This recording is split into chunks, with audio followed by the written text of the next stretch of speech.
é uma coisa assim que a gente, quando vai fazer assim, um restauro mesmo, tecnicamente, dentro do que é considerado mesmo restauro da forma mais correta, quer dizer, tem várias linhas de trabalho, mas é que você faz uma arqueologia dos tempos, né? Mesmo que seja algo da sua época, né? Você faz uma inventariação daquela obra, das circunstâncias que ela foi feita, e até chegar na parte técnica da própria constituição, né? Do material. E aí fazer a opção por um caminho, né? De restauro. Alguns caminhos são para anular todas as emendas, falhas, outros não, é apenas para reintegrar visualmente o trabalho e mostrar ali a marca do tempo, né? A idade do objeto. Na verdade, isso aqui é mais um conserto do que um restauro, né? Uma coisa que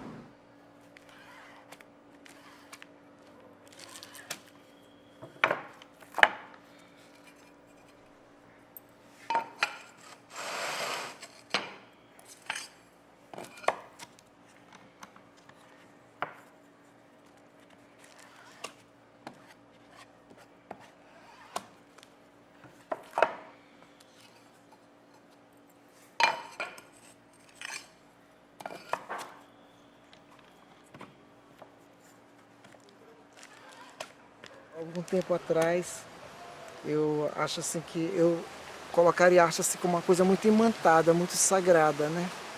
Eu já não, ela é importante, ela tem sua sagração, lógico, mas eu eu vejo a arte como um instrumento muito de comunicação.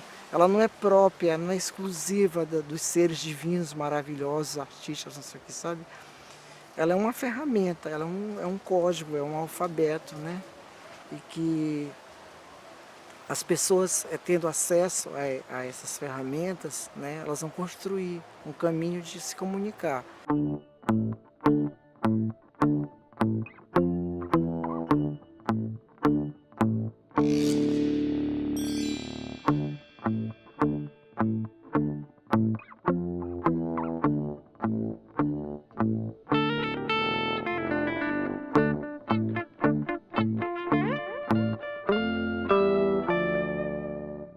Esse aqui foi um estudo do quadro que foi premiado, né? Eu passava tempo sem pintar, quando eu voltava para a pintura, parece que eu estava enferrujado. Aí eu tava uma tela branca e eu não conseguia fazer nada, nada, nada. E o salão era profissional, era o que eu queria.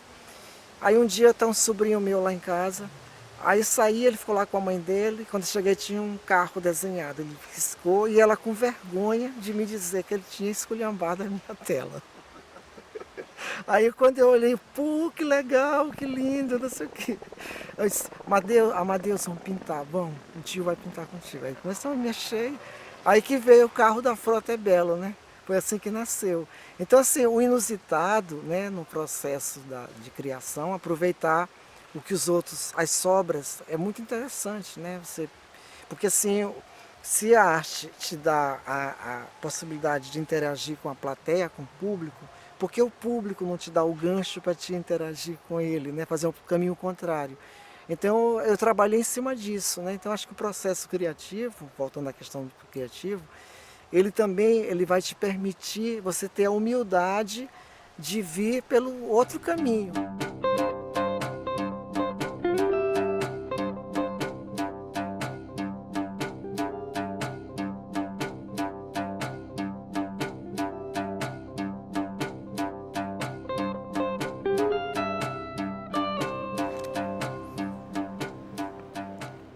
Esse aqui é o óleo de copaíba.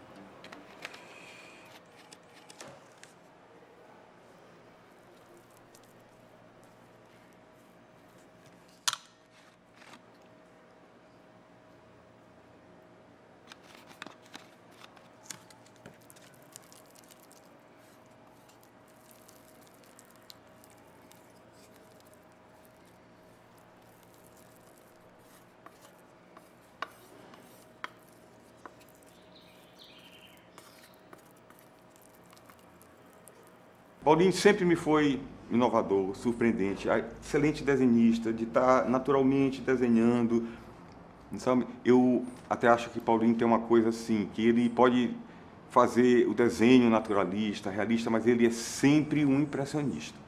O desenho de Paulinho sempre vai falar muito dele, da história dele. Ele está reproduzindo até uma imagem religiosa no azulejo, mas ele faz do jeito que se diz. Esse aqui foi Paulinho que fez, porque tem, os anjinhos são de Paulinho, a leitura é de Paulinho, então tem sempre essa, talvez, inquietação transmitida através do desenho dele, né?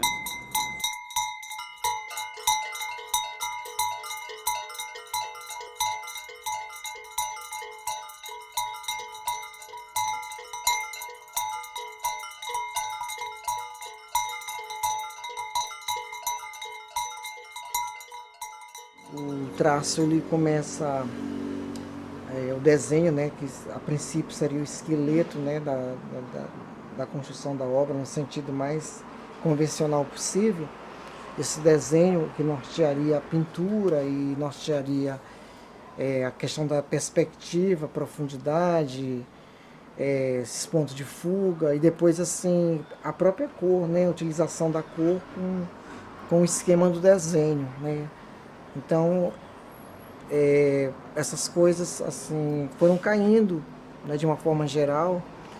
E para mim, quando esse processo chega, ele é muito espontâneo, né, porque eu passei muito tempo sem produzir, como tenho passado muito tempo sem produzir, que é aquela questão do embate do professor e do artista, não é? E aí com a forma, quando ela vem, quando essas imagens elas vão se corporificando, então eu vi que mesmo num processo de silêncio enorme dentro de mim, muita coisa tinha mudado.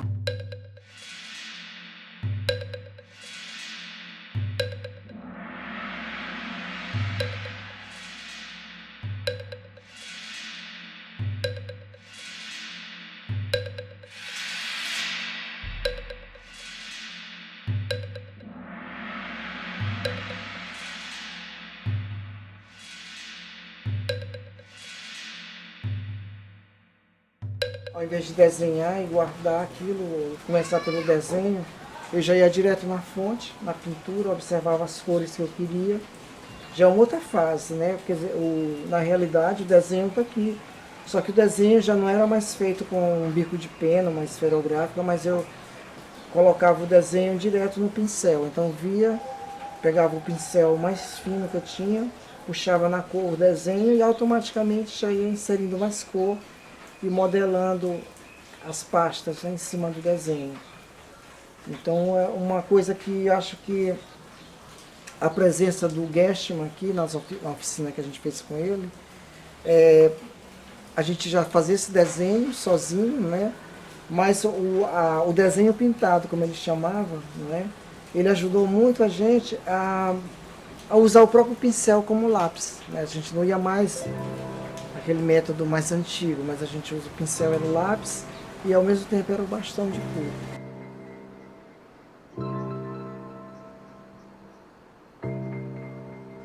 Um legítimo morador do seu lugar, né? Talvez cantando isso através da sua obra. E ele brinca com isso, ele tem traços muito parecidos, aqueles pinceladas circulares, pinceladas nervosas, pinceladas, vamos dizer assim, espontâneas, me lembram Van Gogh. E o colorido, a luz do sol, a luz do sol no desenho, na pintura de Paulinho, pode reparar, é São Luís, vibrante. Ele faz a natureza de São Luís vibrante, como ela se propõe, e ele vê.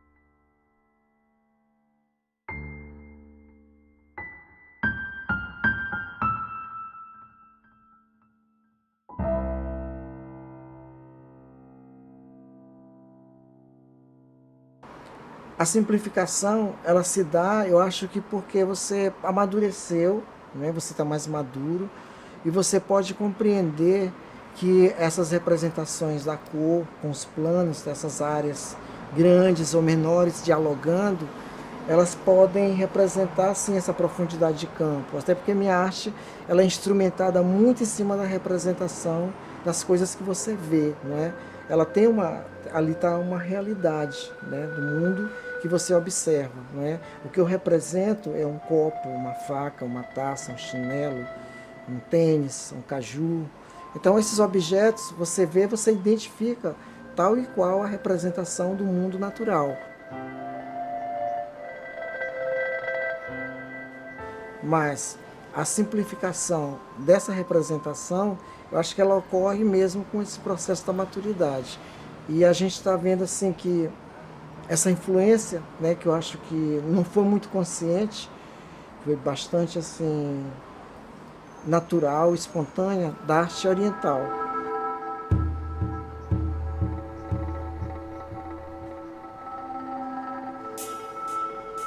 Essa semana eu estava um dia de chuva e parou. Aí um dia que cai assim, tipo hoje, acho que vai acontecer, você perde a noção da linha da água e da linha do horizonte, né? E a ponte, eu vindo ali da bandeira Tribuse, a ponte é que fazia essa suficiência entre a água e estava tão bonita, comecei a acender aquelas luzinhas azuis que tem, né? Aí, poxa, tava assim demais. Tranquilidade, um silêncio, um dia assim de agitação, porque todo mundo acaba parando mais cedo, né, quando chove. Eu disse, pronto, tá perfeito.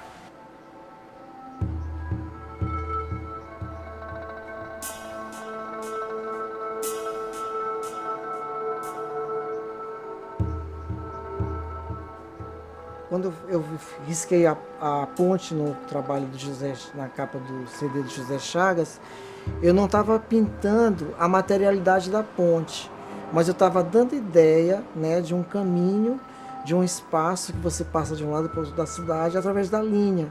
E a linha, na verdade, é um elemento muito frágil, mas é o primeiro elemento simbólico que vai constituir um alfabeto, né? Que é aquela história que a gente está falando de ideograma e tal. Então esse alfabeto, ele que é um elemento visual importante para constituir áreas de superfície.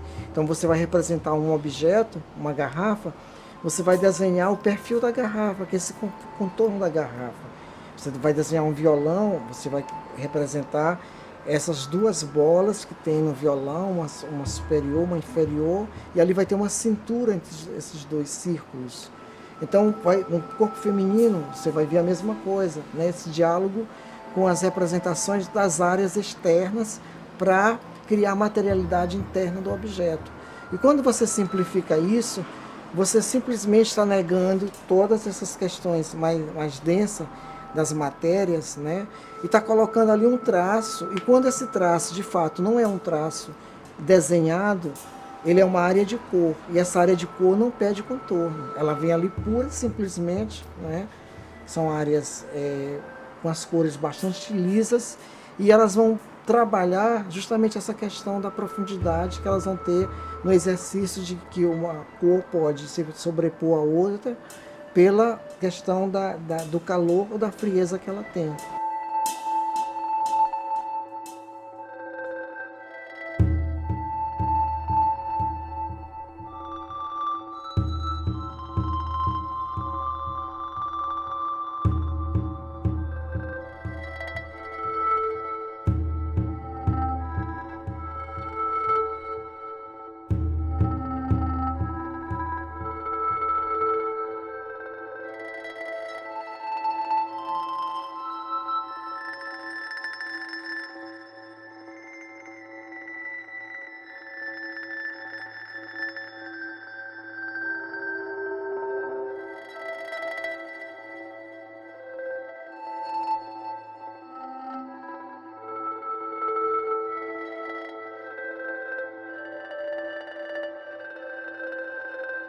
Meu processo, ele começou de uma forma mais comercial do que artística, não é?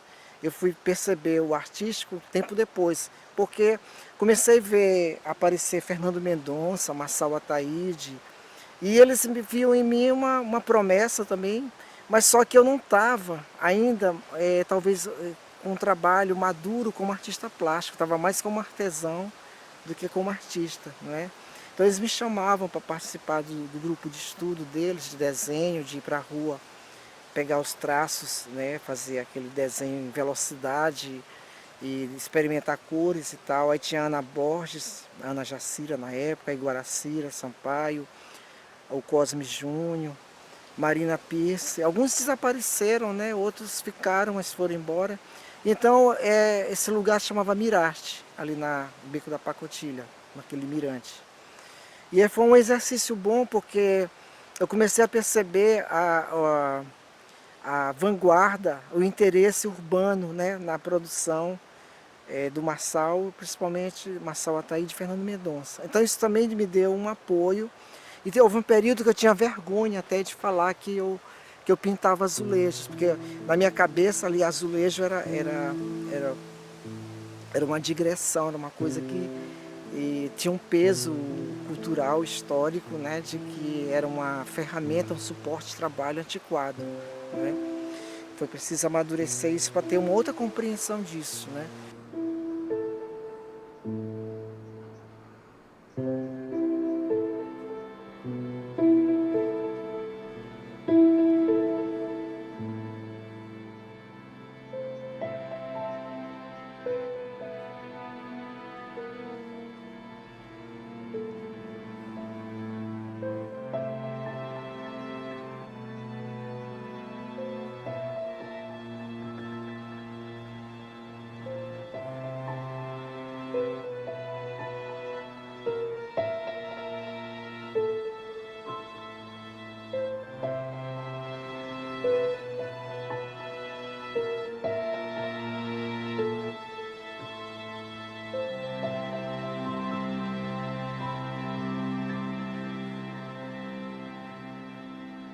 Um quadro religioso de Paulinho geralmente me provoca curiosidade. Eu quero saber o que Paulinho quis me dizer com aquele santo daquele jeito, com aquele menino de Jesus daquele jeito.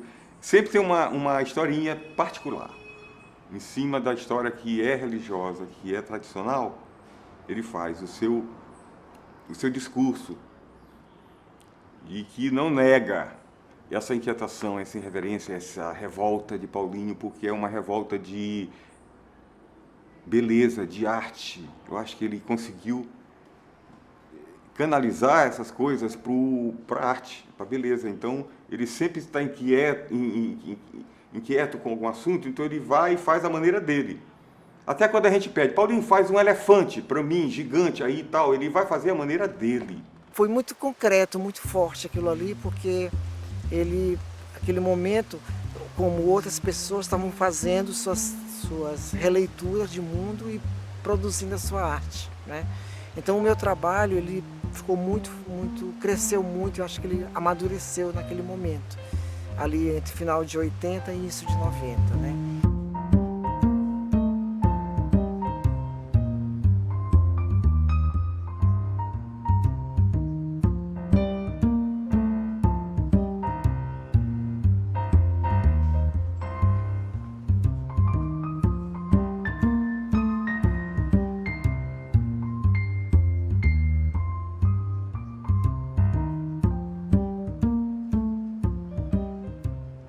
Ele sempre está fazendo uma coisa com muita intensidade. Ele mergulha, né? Se é professor, se é instrutor de estilogravura, se é uma pessoa que está colaborando em algum projeto de cultural, ele sempre vai fundo. E tem essa coisa, essa marca de irreverência, que ele sempre quer balançar com novas ideias, para tirar o limbo das coisas. Então, eu acho que tem que se ver esse lado dele também, no trabalho dele, na arte, na maneira de ser dele também.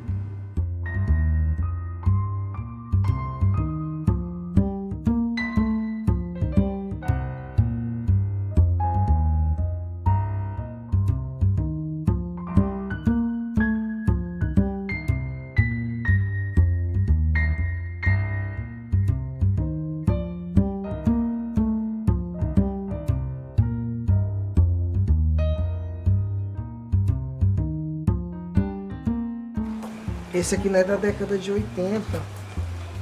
Na época eu olhava muito aquele, estava no Rio lá fazendo curso de cartolagem. E uma das coisas que eu gostava muito é de ver a publicidade, né? Essa coisa entre meio cinema, meio outdoor. E eu comecei a tentar, né, com crayon, achar assim, um traço, né? Tentar esse percurso da pintura que não era mais com pincel, mas com bastão, né? E simplificando as áreas, que é exatamente como está na arte pop. A gente tinha uma coisa de brincar, sabe, maravilhosa, e que unia a arte, unia amizade, festa, carnaval, brincadeira e trabalho. Às vezes a gente fazia num órgão público, como um DAC, ele trabalhava lá, inventava exposições incríveis, como guarda-volume, como uma outra que eu não lembro o nome agora, máscara de carnaval. Paulinho sempre um incentivador de fazer a máscara como é tradicionalmente feita. Nessa exposição ele chamava atenção. E a vanguarda, Paulinho sempre mexia com essa coisa de criar o que nunca ninguém criou, sabe? E eu acho que ele passa muito bem isso com a garotada dele, de alunos, hoje em dia. Então Paulinho tem essa coisa de inquietação eterna.